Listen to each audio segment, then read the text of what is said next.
Welcome to the Unapologetic Man Podcast, the only podcast that's all about self-improvement, confidence, success, women, and being a man without making any apologies for it.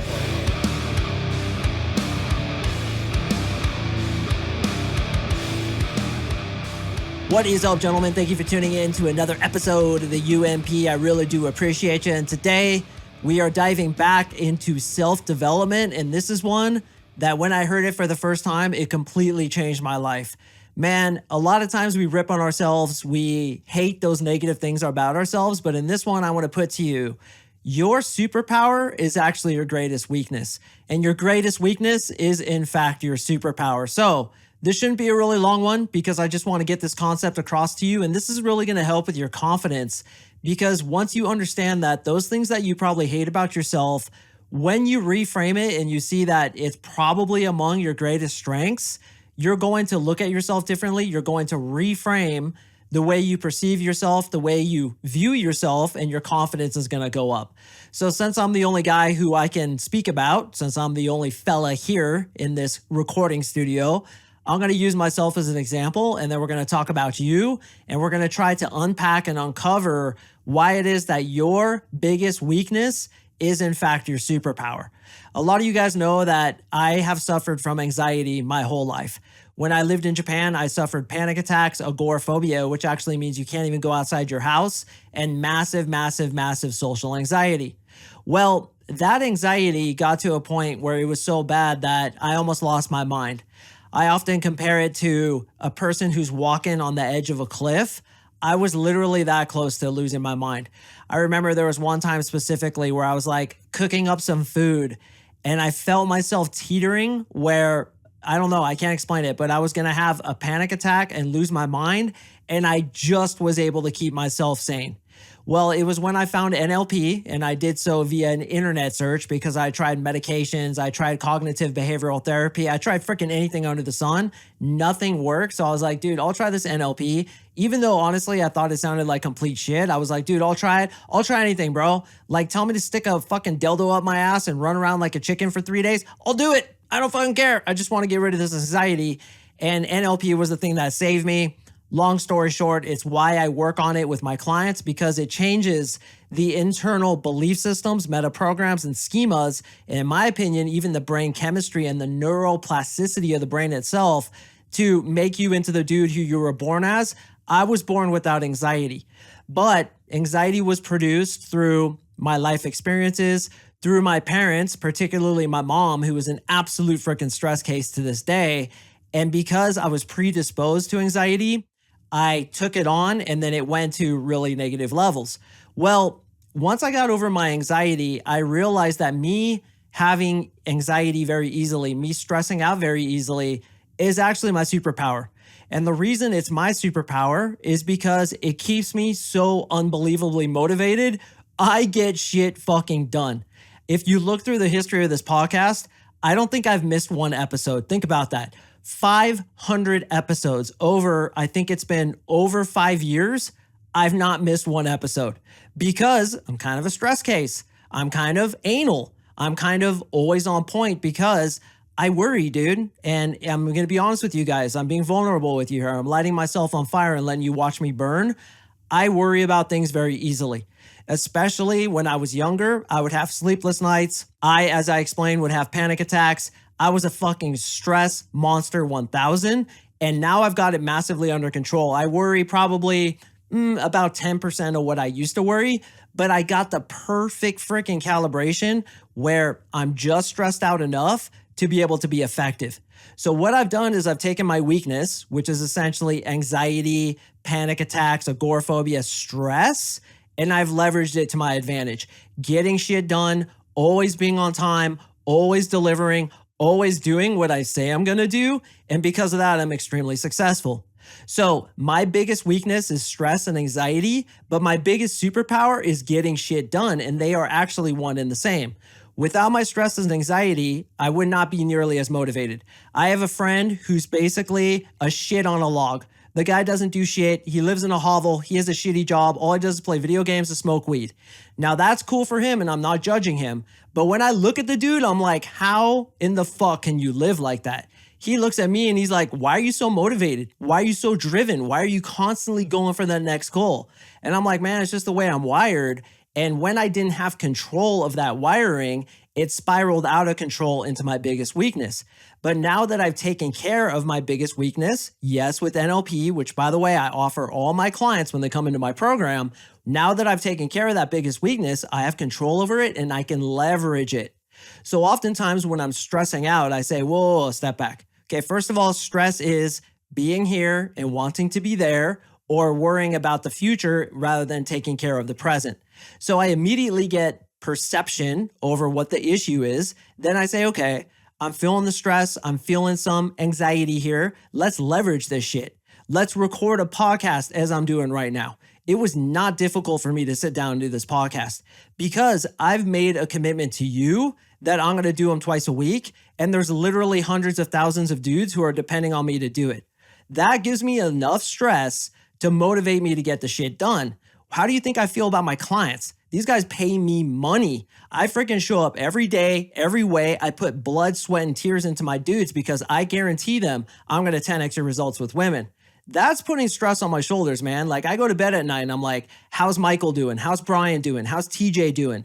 Is Dennis okay? How's Sam doing? I think about my guys constantly because I'm kind of naturally a stress case, but that also has a superpower aspect of it because I feel I'm the best goddamn coach that has ever walked this earth when it comes to teaching dating. I really do. So what is your weakness, brother? What do you hate about yourself more than anything else? And how is it that that's actually your superpower? How is it that it maybe keeps you not stressed out? Or like me, the stress keeps you motivated. Or you're super fucking driven because maybe you have an ego that wants to prove to other people that you're successful. So you've become successful. Or maybe you're super into self-development, as a lot of guys are who listen to my podcast. Why are you into self-development? Oftentimes because you suffered a lot, because you too have a predisposition to anxiety, or perhaps a predisposition to depression. Perhaps you're not good with women, so you're going to train to become the best pickup artist that's ever lived. The best pickup artist I've ever met in my life is literally on the spectrum. He has Asperger's. He's not physically attractive at all. He's kind of fat. He's balding. He's a ginger. Not that I think being ginger is ugly. I actually think gingers are pretty cool, especially female gingers. Goddamn fucking sexy. I'm super into them. But he grew up thinking he was ugly. The best pickup artist that ever lived. Me too. I couldn't look at a girl, let alone go talk to one because of my anxiety. And because I had so much anxiety around it, it created a negative circumstance in my life. That being, I couldn't pair to bond with a woman. Pair bonding with a woman is literally essential for your health. And I really want you guys to consider that. You need the feminine in your life in order to be happy. If you don't have it, you are destined to be miserable, which is why I feel that getting this part of your life settled once and for all is among the most important things you could ever do. And that's why I'm a dating coach. So in my case, and probably your case too, we have a weakness of trying to attract women. We have a weakness of being able to control the frame. We have a weakness of not being able to banter. We perhaps have a weakness, quote unquote, of being an introvert. How is you being an introvert actually a superpower? What is it through you being an introvert that makes you really good at things? Perhaps you can think very logically. Perhaps you're a great problem solver. Perhaps you're able to think of solutions that people wouldn't think of. And perhaps you're successful because you've put yourself in a niche where you being introverted is actually making you more money. How can we leverage that to display it to women?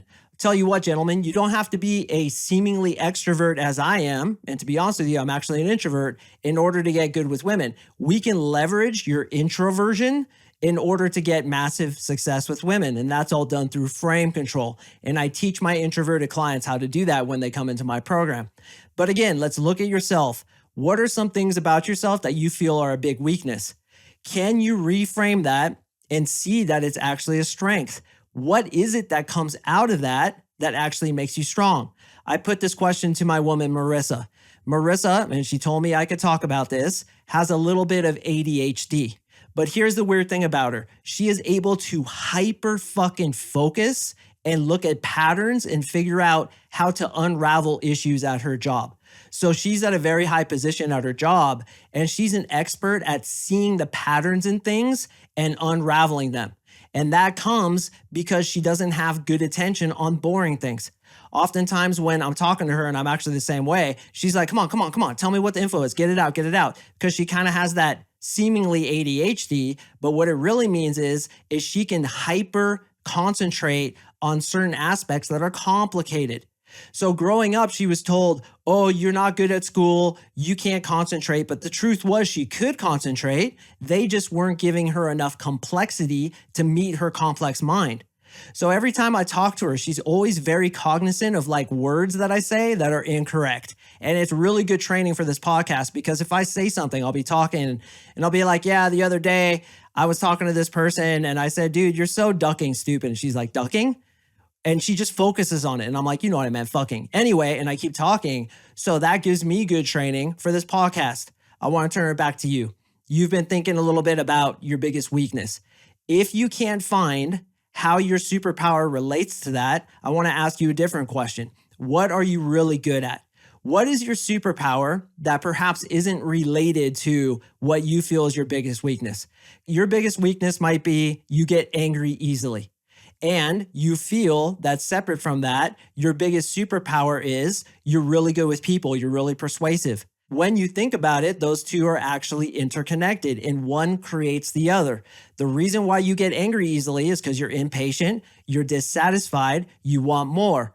Being persuasive is a towards mentality, a towards attribute of somebody who's ambitious.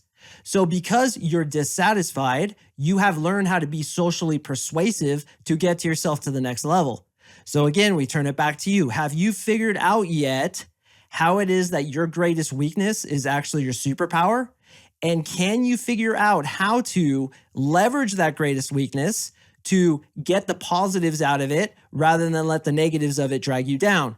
Such as me with my anxiety. That was dragging me down to the point where I was having panic attacks until I overcame the depth of it. And now I just use the surface of it to leverage me into making myself into a better man, me into improving in every aspect of my life, this business, my fitness, my financial goals, me as a father, me as a partner to my woman.